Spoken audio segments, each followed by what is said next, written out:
Bismillahirrahmanirrahim. Assalamualaikum warahmatullahi wabarakatuh. Alhamdulillahirrahmanirrahim. Wabihi nasta'in wa ala umuri dunia waddin. Wassalatu wassalamu ala asrofil anbiya'i wal mursalin wa ala alihi wa sahbihi ajma'in. Amma ba'du.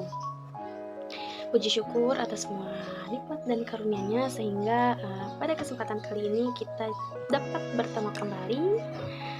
Salawat teriring salam marilah kita limpahkan kepada baginda kita Habibana wa syafi'ina wa maulana Muhammad sallallahu alaihi wasallam beserta para keluarga, sahabat hingga kita selaku umatnya di yaumil akhir.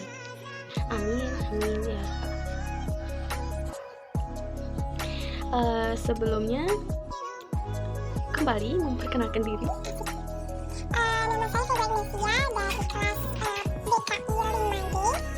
Dalam video kali ini kembali saya membuat video learning journal untuk memenuhi tugas dalam mata kuliah film dokumenter dengan dosen pengampu Bapak Adi Kusuma.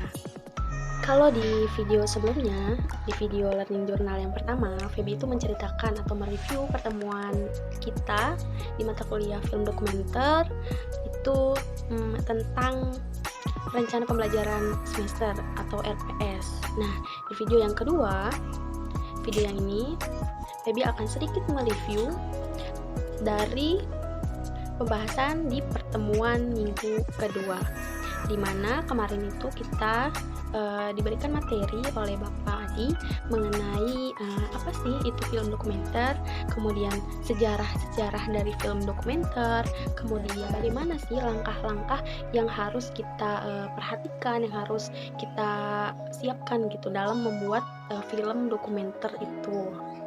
Misalnya nanti kalau kita membuat film dokumenter, nah itu intinya mah. Oke, sedikit review dari pembelajaran kemarin itu bahwa film dokumenter itu bisa diartikan sebagai film yang mendokumentasikan atau mempresentasikan hasil kejadian yang nyata dan memang ada bukti-bukti yang mendukung bahwa film itu memang benar-benar nyata, itu film dokumenter.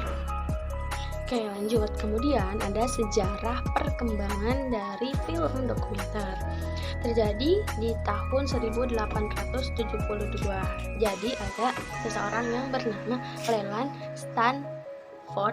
Nah, jadi beliau ini punya peternakan kuda. Kemudian beliau itu meminta tolong kepada Edwin Muybridge untuk merekam gerakan kaki kudanya itu lewat kamera fotografi. Nah, difotolah kaki kuda itu sebanyak 12 kali.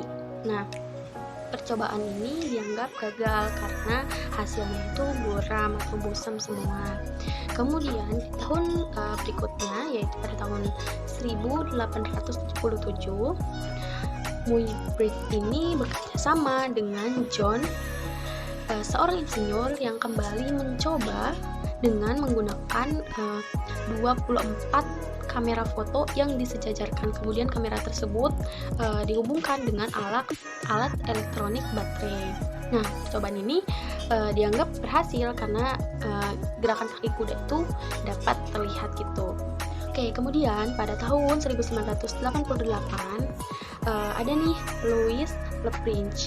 Nah, beliau ini, mohon maaf kalau namanya salah, beliau ini adalah salah satu orang atau satu-satunya orang yang pertama kali yang dapat membuat film dokumenter, di mana beliau ini membuat film yang berjudul Broadway Garden Scan dengan menggunakan kamera film. Oke. Di tahun 1895 terdapat dua bersaudara yang berhasil membuat film dokumenternya sendiri dan mereka promosikan dengan menggunakan proyektor yang mereka juga ciptakan sendiri. Nah, hal ini menjadi pelopor pertama awal mula adanya bioskop-bioskop keliling. Kemudian dari tahun 1895 ini terus meningkat sampai pada akhirnya di tahun 1897 usaha mereka berdua ini sangat-sangat meningkat dan menembus kemudian menyebar di seluruh dunia. Adapun langkah-langkah dalam pembuatan film dokumenter ini ada 3 langkah. Yang pertama yaitu ada produksi, yang kedua ada produksi, dan yang ketiga ada pasca produksi.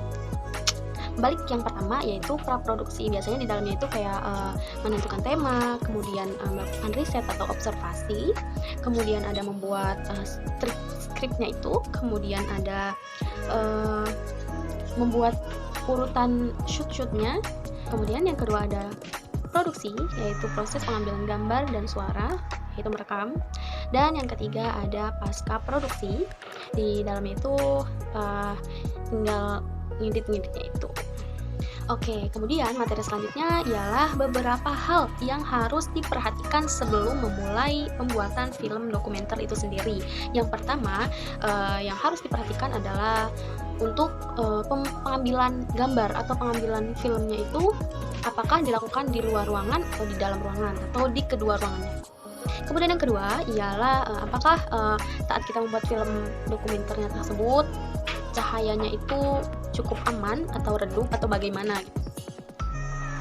Lanjut yang ketiga yaitu apakah ada sumber listrik. Yang keempat, apakah memerlukan alat-alat khusus tersendiri.